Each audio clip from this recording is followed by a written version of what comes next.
Bonsoir à vous tous et bienvenue à notre étude biblique du mercredi soir. Bienvenue à notre analyse des Écritures pour en tirer des leçons pratiques pour notre vie et notre cœur. Ce soir, nous voulons comprendre la séduction de devenir divin. La séduction de devenir divin. Comment l'être humain peut être séduit par l'idée d'être ou de devenir Dieu? Comment il peut désirer ainsi usurper le rôle du seul vrai Dieu dans sa vie et dans sa perspective personnelle? Et comment il peut devenir tellement idolâtre et arrogant, enflé de lui-même, au point que de penser que lui, une créature faible et si limitée, pourrait se voir comme le Dieu de toutes choses? Vous dites peut-être ce soir, ben non, ça ne se peut pas. Ça ne se peut pas qu'une personne dans la chair, une personne avec tous ses problèmes personnels, puisse arriver à la conclusion qu'il est Dieu. Mais effectivement, et on va voir un exemple de cela ce soir, la plus grande folie de l'être humain est de vouloir s'asseoir sur le trône de son Créateur et d'être lui-même Dieu à ses yeux, comme nous dit le théologien C.K. Chesterton. L'orgueil est un aveuglement spirituel qui pousse l'homme à se prendre pour la mesure de toute chose et finalement pour Dieu lui-même. C'est le sommet de la déraison, une créature tirée de la poussière qui prétend régner sur le cosmos, comme nous le rappelle le pasteur Timothy Keller. L'apôtre Paul le dit concernant l'idolâtrie de l'être humain. Dans Romains chapitre 1, verset 22, il dit « Se vantant d'être sages, ils sont devenus fous. » L'être humain est devenu fou. Et ils ont changé la gloire du Dieu incorruptible en image représentant l'homme corruptible, des oiseaux, des quadrupèdes et des reptiles. Donc, toute autre chose à adorer plutôt que Dieu, incluant soi-même. C'est le summum de l'idolâtrie, lorsque l'homme pense être Dieu lui-même. Ce soir, j'aimerais qu'on puisse voir un exemple de cela dans l'Ancien Testament et aussi considérer la cause possible de cette dérive majeure du cœur de l'homme. Donc, cherchons ensemble le livre du prophète Ézéchiel au chapitre 28. Le livre du prophète Ézéchiel au chapitre 28. Ézéchiel reçoit une série de prophéties sur la ville de Tyr dans les chapitres 26 à 28 de son écrit. Tyr était une ville phénicienne majeure qui était condamnée par le Dieu d'Israël dans notre passage pour ses injustices et sa méchanceté envers les Juifs. Puis dans le chapitre 28, alors que Dieu parle de Tyr, il révèle à Ézéchiel la folie du prince de cette ville d'État-là qui était Tyr. Et vous allez voir c'est quoi sa folie, comment Dieu le reprend à cause de cela. Ézéchiel chapitre 28 à partir du verset 1. On nous dit, la parole de l'Éternel me fut adressée en ces mots. Fils de l'homme, dis au prince de Tyr, remarquez, au prince de Tyr. Ainsi parle le Seigneur l'Éternel. Ton cœur s'est élevé, et pas à peu près, vraiment enflé. Et tu as dit, je suis Dieu. Je suis assis sur le siège de Dieu au sein des mers. Maintenant, pourquoi est-ce qu'il penserait cela? Tyr était une ville portuaire majeure qui, entre autres, s'était développée et avait un vaste réseau commercial qui s'étendait tout à travers la Méditerranée. Les habitants de Tyr étaient des marins, des marchands et des bâtisseurs de renom qui avaient amassé d'énormes richesses et de gloire par leur prouesse et leur commerce. Puis à cause de cela, le prince de cette grande ville-là, et je vous disais, elle n'était pas seulement portuaire, il y avait une partie ailleurs aussi qui était dans la ville de Tyr, et à cause de ça, il était rempli lui-même. Donc, il a dit, ton cœur s'est élevé, au verset 2, et tu as dit, je suis Dieu. Je suis assis sur le siège de Dieu au sein des mers. Toi, tu es un homme et non Dieu. Et tu prends ta volonté pour la volonté de Dieu. Voici, tu es plus sage que Daniel, Rien de secret n'est caché pour toi. Par ta sagesse et par ton intelligence, tu t'es acquis des richesses, tu as amassé de l'or et de l'argent dans tes trésors. Par ta grande sagesse et par ton commerce, tu as accru tes richesses, et par tes richesses, ton cœur s'est élevé. C'est pourquoi ainsi parle le Seigneur l'Éternel. Parce que tu prends ta volonté pour la volonté de Dieu. Voici, je ferai venir contre toi des étrangers, les plus violents d'entre les peuples. Ils tireront l'épée contre ton éclatante sagesse et ils souilleront ta beauté. Et c'était les Babyloniens et plus tard les Grecs avec Alexandre le Grand. Ce que les Babyloniens ont commencé des siècles auparavant, Alexandre le Grand le complété en détruisant la ville portuaire de Tyr. Verset 8. Ils te précipiteront dans la fosse, et tu mourras comme ceux qui tombent percés de coups au milieu des mers. En face de ton meurtrier, diras-tu, « Je suis Dieu » Tu seras homme et non Dieu, sous la main de celui qui te tuera. Tu mourras de la mort des incirconcis, par la main des étrangers, car moi j'ai parlé, dit le Seigneur l'Éternel. Une si grande offense à la personne de Dieu que Dieu dit, écoute, ça va te coûter la vie. Et je vais permettre à ces peuples-là de venir anéantir ta ville. Juste en passant, ce qu'on voit ici dans notre texte avec ce prince de Tyr-là, qui pensait vraiment être Dieu, c'est pas exceptionnel dans l'histoire. Il y a eu toutes sortes de dirigeants de toutes sortes de peuples qui sont arrivés à la conclusion qu'ils étaient des dieux.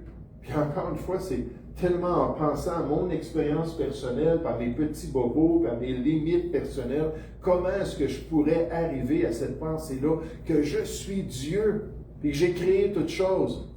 J'oublierai jamais ce récit-là lorsqu'on a parlé de Shirley MacLaine, l'actrice qui était rentrée dans le Nouvel Âge à cause d'un nouveau copain qui était un voyant, si je me trompe bien. Elle était rentrée dans le Nouvel Âge, puis elle avait eu toutes sortes d'expériences mystiques. Puis à un moment donné, elle est montée sur une montagne, puis elle s'est dévêtue, je ne veux pas mettre d'image dans notre esprit, puis elle s'est écriée « Je suis Dieu! Je suis Dieu! » Puis quand les gens ont entendu ce témoignage-là, il y a un chrétien qui a dit « Pauvres anges! » qui ont été témoins de la scène, puis ont dit « Comment? C'est elle qui est Dieu! » Mais la folie de penser ça, de croire ça, mais des dirigeants de différents peuples, je vous donne des exemples. Les Égyptiens, ça arrivait souvent que les pharaons pensaient qu'ils étaient dieux et demandaient au peuple de les traiter comme des dieux. Les Acadiens avaient ce même phénomène-là. Les Grecs, certains des dirigeants grecs disaient qu'ils étaient dieux. Les Romains, avec la fameuse expression « César Kurios », qui veut dire « César est Seigneur ».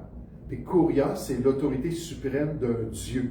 Donc César disait « Ha ». C'est moi qui est votre Seigneur. Et en passant, c'est le mot que le Saint-Esprit a choisi dans le Nouveau Testament pour nous parler de Jésus et l'appeler notre Seigneur. Il est l'autorité suprême dans notre vie. Il est digne de notre vénération. Et les empereurs comme Caligula, Néron, Domitien ont tous exigé l'adoration des gens, qu'ils fassent tout ce qu'ils désiraient sans rouspéter et sans résister. Les Incas ont eu le même phénomène. Les Mayas en Amérique du Sud ont eu le même phénomène. Et plus récemment, même les Japonais. Les empereurs japonais venaient d'une lignée qui disait venir d'une déesse, une déesse du soleil qui s'appelle Amaterasu. Et pendant la Deuxième Guerre mondiale, est-ce qu'il y a quelqu'un qui sait c'était quoi le nom de l'empereur qui était derrière l'attaque des Japonais contre Pearl Harbor, puis l'association avec Hitler, et ainsi de suite? Hirohito. Hirohito. L'empereur Hirohito était adoré aussi. Puis quand ils ont perdu finalement avec les deux bombes sur Nagasaki puis Hiroshima, puis finalement ils ont capitulé, puis il a dit, d'accord, on va se soumettre aux Alliés, puis aux ententes, puis ainsi de suite. Tout de suite après ça, en 1946, il a signé ce qu'on appelle la Déclaration d'humanité. La Déclaration d'humanité, ou en d'autres mots, il a dit, je ne suis pas Dieu. Puis je ne veux pas que mes descendants et les autres empereurs disent qu'ils sont Dieu, parce qu'il a mangé toute une claque. Hein, pour celui qui se disait Dieu, il a été humilié au maximum. Mais quelle folie de l'être humain de penser qu'on peut être Dieu. Quelle tromperie personnelle de voir son être fragile, faible, avec toutes sortes de manquements, et tout de même de croire qu'on est divin dans notre personne. Et n'oublions pas, quand on parle de cela, un personnage très important dans la prophétie biblique qui un jour va se dire Dieu, qui est qui? L'Antéchrist lui-même. Cherchons ensemble la seconde épître aux Thessaloniciens. Le monde actuel s'en va dans son histoire vers un nouvel empire, puis un règne d'un être qui va dominer sur toute chose. On va en parler dimanche soir dans notre série sur 2 Thessaloniciens. On va voir les détails de ce règne-là, on va apprendre de la parole de Dieu, ce que Dieu nous révèle. Mais ce soir, je veux juste vous faire remarquer qu'un des détails, c'est que le grand empereur, l'impie, le fils de la perdition, l'Antéchrist, ce grand empereur-là va dire « Je suis Dieu ». Et non seulement est-ce qu'il va dire ça, mais il va dire « Vous devez m'adorer ». Parce que si vous ne m'adorez pas, mais vous allez avoir des gros problèmes dans l'empire qui va se développer. Mais regardez ici dans notre passage, 2 Thessaloniciens, chapitre 2, au verset 1. 2 Thessaloniciens, chapitre 2, au verset 1. On le dit pour ce qui concerne l'avènement de notre Seigneur Jésus-Christ et notre réunion avec lui. Nous vous prions, frères, de ne pas vous laisser facilement ébranler dans votre bon sens. On va regarder un peu plus les détails dimanche soir. Et ne pas vous laisser troubler, soit par quelque inspiration, soit par une parole ou par une lettre qui semblerait venir de nous, comme si le jour du Seigneur était déjà là, comme si vous étiez dans la tribulation. Il faut comprendre c'est quoi la tribulation bibliquement. C'est pas juste une période de trouble, de persécution et de malaise pour l'Église de Jésus-Christ. Ça, il y en a eu à travers l'histoire chrétienne. Il dit non, cette période-là va être unique et particulière. Verset 3. Que personne ne vous séduise d'aucune manière. Car il faut que l'apostasie soit arrivée auparavant, dimanche soir encore, on regarde cela, et qu'on ait vu paraître l'homme impie, le fils de la perdition, celui qu'on appelle l'Antéchrist, le dernier empereur du monde. L'adversaire qui s'élève au-dessus de tout ce qu'on appelle Dieu, de ce qu'on adore. Il va jusqu'à s'asseoir dans le temple de Dieu, se proclamant lui-même Dieu. Donc, il va pratiquer ce qui a été fait occasionnellement dans l'histoire des dirigeants de ce monde. Puis là, il va emmener cela d'une manière internationale en disant « C'est moi qui suis votre Dieu ». Et il va aller dans le 3e temple juif pour se proclamer lui-même Dieu en faisant ériger une statue en son honneur comme le Dieu de toutes les nations. Puis quelle folie! Croyant être digne d'être adoré. Dans la prophétie du livre de Daniel, dans Daniel chapitre 11, on le décrit ainsi. Le roi fera ce qu'il voudra. Il s'élèvera. Il se glorifiera au-dessus de tous les dieux. Donc, toutes les religions vont être anéanties. Toutes les espèces de croyances que l'être humain aurait développées à travers le temps, ces différentes traditions-là vont être anéanties. On va dire non, c'est moi qui suis Dieu. Et il dira des choses incroyables contre le Dieu des dieux. Et on voit ça dans Daniel chapitre 11 au verset 36. Non seulement cet antéchrist-là va se séduire lui-même par cette folie idolâtre de croire qu'il est Dieu, mais il va aussi séduire toutes les nations du monde en les amenant à l'adorer comme leur Dieu. Vous savez, dans les derniers temps, la Bible dit que l'être humain va avoir de la foi. Ça ne sera pas un problème, la foi. Il va avoir même une grande foi de croire qu'un être humain peut être Dieu, et c'est l'objet de leur foi qui va être faussé. Alors, au lieu d'adorer le seul vrai Dieu, ils vont adorer un homme. Regardez Apocalypse chapitre 13, juste pour considérer un petit peu plus cette question-là de l'Antéchrist et de son règne dans les derniers temps. Apocalypse chapitre 13, au verset 7. Puis je veux juste vous présenter mon hypothèse pour ces gens-là, ces empereurs-là, ces personnalités-là qui ont cru être Dieu. Et mon hypothèse de la cause ou de la source de cette séduction de leur cœur. Puis c'est frappant dans les Écritures comment cette source-là semble très claire envers ces divinités, pas ces divinités-là, pardon, envers ces personnages-là. Verset 7, Apocalypse chapitre 13. On parle de l'Antéchrist, il lui fut donné de faire la guerre aux saints, les croyants de la tribulation, et de les vaincre pendant son règne. Il lui fut donné autorité sur toute tribu, tout peuple, toute langue et toute nation. Et tous les habitants de la terre l'adoreront. Tous les habitants de la terre. Maintenant, il y a une bémol là, dans les Écritures concernant un petit reste qui vont refuser de le faire, puis on va voir dans un instant ce qui va se produire avec ces gens-là. Mais tous les habitants de la terre, on s'en va vers un temps où l'être humain va être ouvert à la religion officielle du nouvel ordre mondial, qui va être ouvert à ces expériences mystiques-là, puis d'accepter que l'empereur est leur Dieu. Ceux dont le nom, on spécifie, n'a pas été écrit dans le livre de vie de l'agneau qui a été immolé dès la fondation du monde, ou en d'autres mots, les inconvertis, les perdus durant la tribulation. Pour nous dire, si quelqu'un a des oreilles, qu'il entende. Oui, le monde va être unifié dans une grande idolâtrie qui va être une offense à la personne de Dieu. Regardez au verset 11. « Puis je vis monter de la terre une autre bête, qui avait 2 cornes semblables à celles d'un agneau qui parlait comme un dragon. » Là, on parle du représentant, du porte-parole, le faux prophète qui va travailler avec l'Antéchrist. Elle exerçait toute l'autorité de la première bête en sa présence. Et elle obligeait la terre et ses habitants à adorer la bête, ou à adorer un homme, à adorer le grand empereur. Ça va être le grand critère d'adhésion au nouvel ordre mondial des derniers temps. De pouvoir se tourner puis d'adorer un homme, puis même pour pouvoir le démontrer, de prendre sa marque sur sa main droite ou sur son front.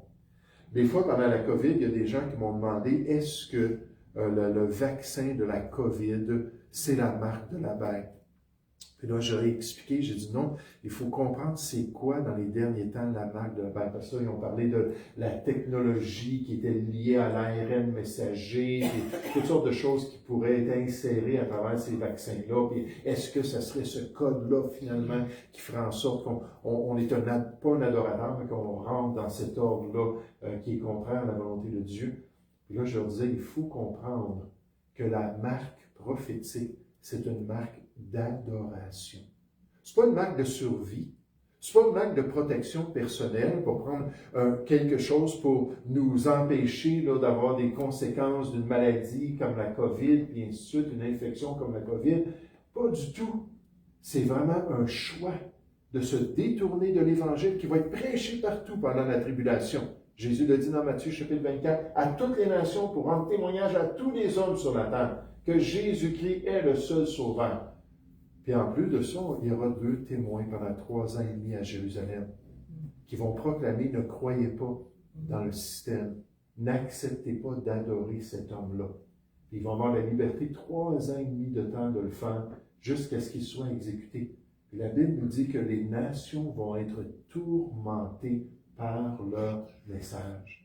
Les témoins vont aller partout pour dire que Jésus est sauveur. Ces gens-là vont être vus par toutes les nations du monde en disant « Ne croyez pas dans cet imposteur-là. Il n'est pas le Christ de Dieu ou le Messie d'Israël. » Et malgré cela, les gens vont choisir de dire « Oui, on veut faire partie du système et oui, on veut adorer ce grand empereur-là parce que dans le fond, on n'a pas vraiment d'autres options. Puis on veut se soumettre au système. » Mais c'est-à-dire, ils obligeaient, toujours au verset 12, la terre et ses habitants à adorer la marque dont la blessure mortelle avait été guérie. Elle opérait de grands prodiges. Encore une fois, on nous parle de ce personnage-là, ce porte-parole-là de l'Antéchrist, jusqu'à faire descendre du feu du ciel sur la terre à la vue des hommes. Et elle séduisait les habitants de la terre par les prodiges qui lui étaient donnés d'opérer en présence de la bête, disant aux habitants de la terre de faire une image de la bête qui avait été blessée par les pays qui vivaient. Et lui fut donné d'animer l'image de la bête, afin que l'image de la bête parle et qu'elle fasse que tous ceux qui n'adoraient pas l'image de la bête soient tués. Une peine capitale internationale durant ce règne-là. Que finalement, il n'y a pas d'autres options. Si vous n'adorez pas, vous allez mourir. Là, la grande majorité vont plier devant cette menace-là. Verset 16. Et elle fit que tous, petits et grands, riches et pauvres, libres et esclaves, reçoivent une marque sur leur main droite et sur leur front, et que personne ne puisse acheter ni vendre sans avoir la marque, le nom de la bête ou le nombre de son nom. C'est ici la sagesse que celui qui a de l'intelligence, quelque chose. Oui. Une araignée. Oh, les araignées. Mais encore vivant, les personnes vont pouvoir m'accuser d'avoir tué live une petite créature. Et que celui, non, tu viens pas sur moi. Et que celui qui a de l'intelligence calcule le nombre de la bête, car c'est un nombre d'hommes et son nombre est 666. La folie des hommes qui ont cru être des dieux. La folie des dirigeants qui ont demandé aux hommes de les adorer. La folie de tous ceux qui refusent de reconnaître la divinité du seul vrai Dieu pour se tourner vers une idolâtrie personnelle, une idolâtrie suprême, vers l'auto-vénération. La question ce soir, c'est pourquoi? Pourquoi est-ce que des gens peuvent aller dans cet extrême-là, d'arriver à voir ça et à comprendre qu'ils sont dieux? Par pure folie? Par psychose personnelle? C'est possible. On sait que dans les centres psychiatriques, il y a des gens comme ça qui vont dire « Je suis Dieu », puis c'est pas le seul dérèglement qu'ils ont dans leur pensée. Ou est-ce que c'est spirituel? Ce soir, je vais vous dire qu'une des causes, c'est quelque chose de spirituel ou de démoniaque, qui amènerait une personne à se croire Dieu. Revenez dans Ézéchiel chapitre 28, rapidement, pour considérer cette possibilité-là d'un être malveillant qui soit derrière la folie de cette idolâtrie extrême dans notre cœur. Au verset 11 d'Ézéchiel chapitre 28, Ézéchiel chapitre 28 au verset 11, la parole de l'Éternel me fut adressée en ces mots. Fils de l'homme, prononce une complainte sur le roi de Tyr. Tout à l'heure, on parlait au prince de Tyr. Là, on nous dit le roi. Puis quand on regarde les Écritures, on apprend qu'il y a des autorités terrestres visibles, puis il y a des autorités célestes invisibles. Toutes des principautés, puis des esprits qui sont derrière les rois de ce monde. Dans le livre de Daniel, on voit ça, puis on a des informations dans le chapitre 10 concernant les différentes attaques contre le peuple juif, puis les différentes influences contre le peuple juif. Puis là, on nous parle des esprits qui étaient derrière ces influences-là. Puis dans les Écritures, on voit cette réalité-là, que les dirigeants de ce monde vont soit être dirigés par le bon esprit ou par un mauvais esprit, nécessairement. On se rappelle de Saül aussi et de sa folie. Mais parle sur le roi de Tyr, tu lui diras, « Ainsi parle le Seigneur l'Éternel, tu mettais le sceau à la perfection. Tu étais plein de sagesse, parfait en beauté. Tu étais en Éden, le jardin de Dieu. » Puis Tyr, c'était pas du tout dans ce coin-là. Tu étais couvert de toute espèce de pierres précieuses, de sardoine, de topaz, de diamants, de chrysolite, d'onyx, de jaspe, de saphir, d'escarboucle, d'émeraude et d'or. Tes tambourins et tes flûtes étaient à ton service, préparés pour le jour où tu fus créé. Tu étais un chérubin protecteur, aux ailes déployées. Je t'avais placé et tu étais sur la sainte montagne de Dieu. Tu marchais au milieu des pierres étincelantes et tu as été intègre dans tes voies depuis le jour où tu fus créé jusqu'à celui où l'iniquité ou la rébellion a été trouvée chez toi. Qui pensez-vous est le roi de Tyr? Quelqu'un? Lucifer ou Satan. La plupart des étudiants de la parole de Dieu regardent ces caractéristiques-là et voient que derrière le prince de Tyr, il y avait une autorité au-dessus de lui qui était venue l'affecter. Puis on nous parle de celui qui a rempli le cœur du prince de Tyr avec cette idée-là de corruption ultime en s'adorant lui-même. Et c'est le même qui a parlé à Ève de devenir quoi? Comme Dieu. C'est le même qui est venu la séduire, elle, de se détourner de Dieu. On décrit ici le diable, c'est clair.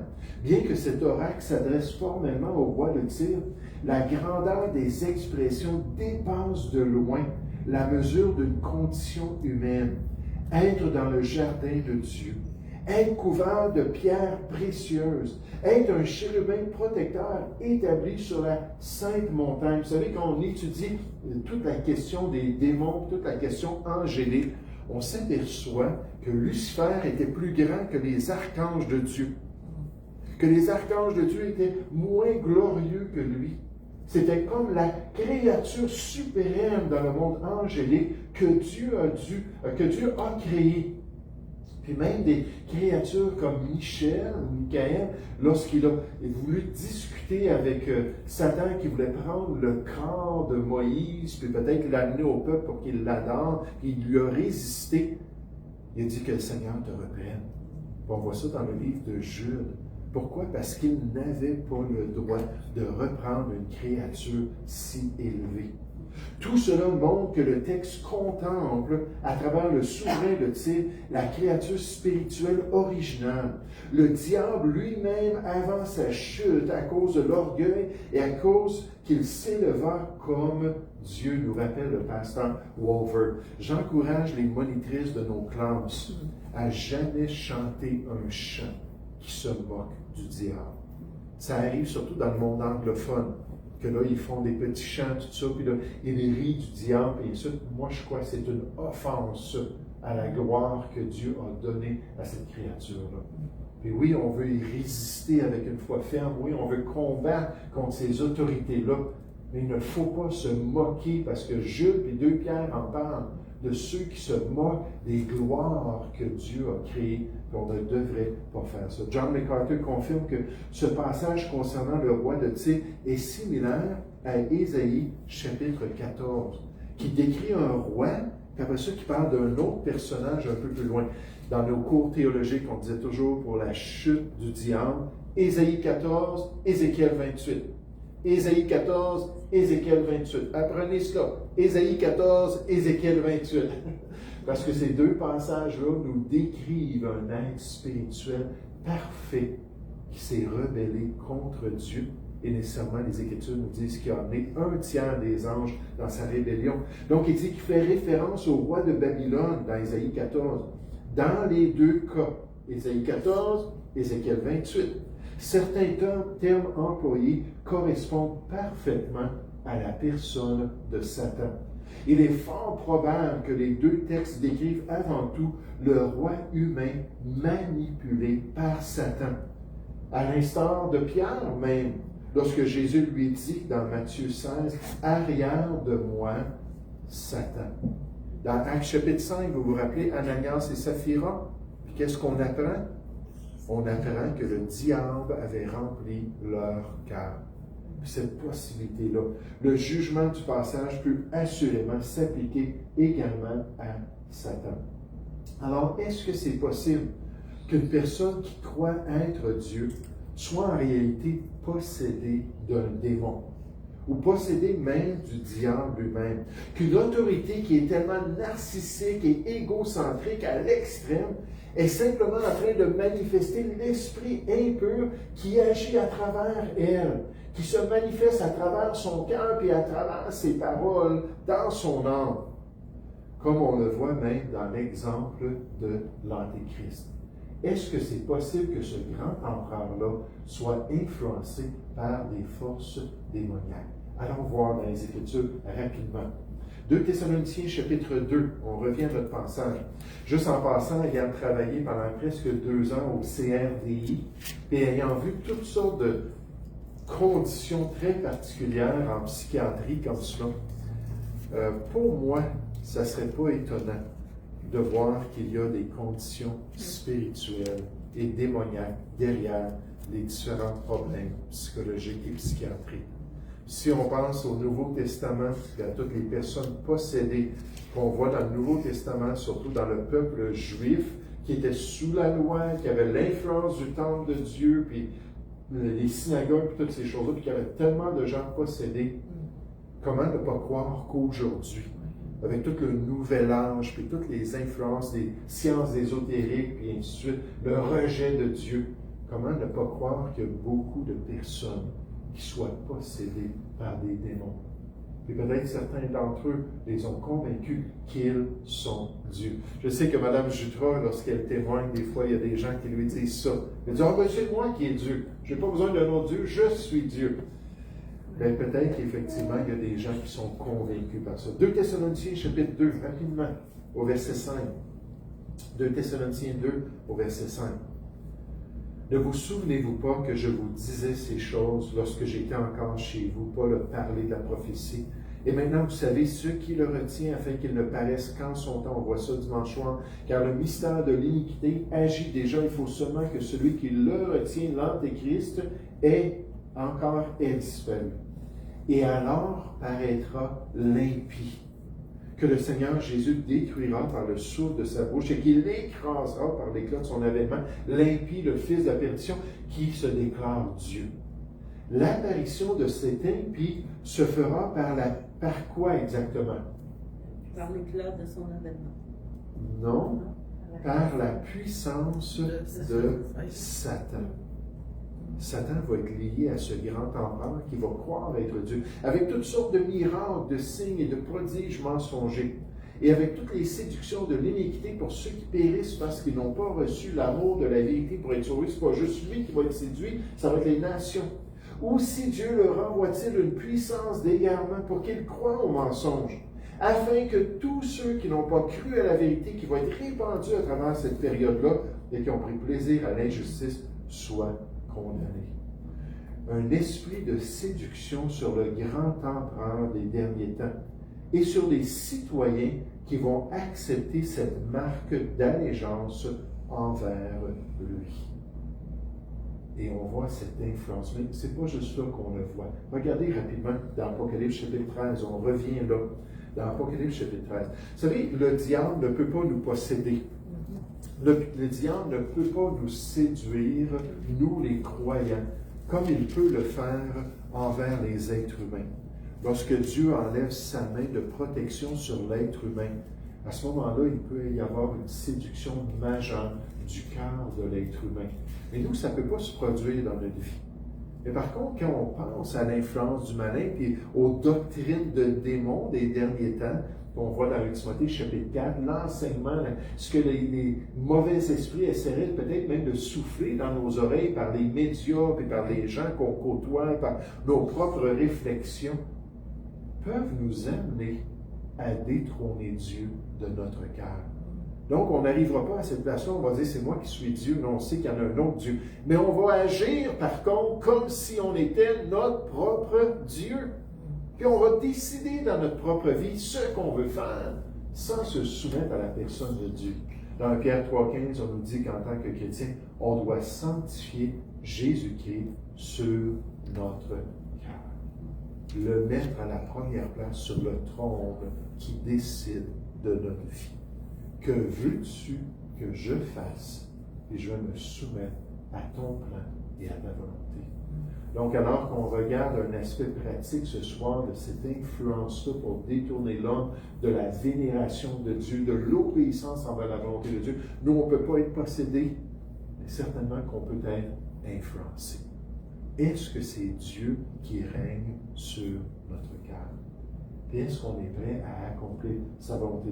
Apocalypse chapitre 13, verset 1 nous dit « Puis je vis monter de la mer une bête qui avait 10 cornes et 7 têtes, et sur ses cornes 10 diadèmes, et sur ses têtes des noms de blasphème. » On parle de l'Antéchrist. La bête que je vis était semblable à un léopard. Ses pieds étaient comme ceux d'un ours et sa gueule comme une gueule de lion. Très imagé. Le dragon ou le diable lui donna sa puissance, son trône et une grande autorité. Satan va être derrière le règne de l'Antéchrist.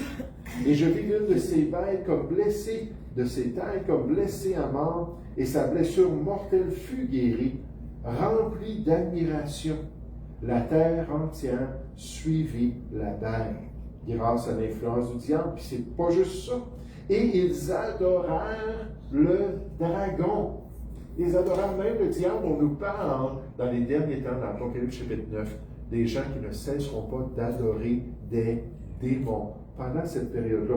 Parce qu'il avait donné l'autorité à la bête. Ils adorèrent la bête en disant, qui est semblable à la bête et qui peut combattre contre elle?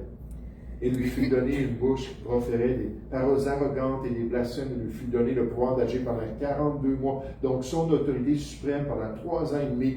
Elle ouvrit sa bouche pour proférer des blasphèmes contre Dieu, pour blasphémer son nom, son tabernacle et ceux qui habitent dans le ciel. Puis le peuple, les nations du monde vont dire Amen. On est d'accord avec toi. Il lui fut donné de faire la guerre au sein de les vaincre. Il lui fut donné autorité sur toute tribu, tout peuple, toute langue et toute nation. Et tous les habitants de la terre l'adoreront. Ceux dont le nom n'a pas été écrit dans le livre de vie de l'agneau qui a été immolé dès la fondation du monde. Quelle grande folie spirituelle dans les derniers temps. L'adoration de soi. Qu'est-ce qu'on a appris ce soir? C'est que l'être humain peut être extrêmement aveuglé et séduit concernant sa propre personne. Que c'est possible pour des hommes de penser qu'ils sont Dieu et que le diable va continuer à séduire l'être humain pour l'amener à prendre la gloire du seul vrai Dieu dans leur vie plutôt que de se soumettre au message de Dieu. Et nous, en tant que chrétiens, on est appelés à être le sel de la terre, la lumière du monde. Puis comme on devrait être cet exemple-là, de rendre tout l'honneur à Dieu. C'est pas populaire, c'est pas quelque chose que les gens veulent entendre, mais nous, on a ce témoignage-là que le Seigneur est notre Dieu.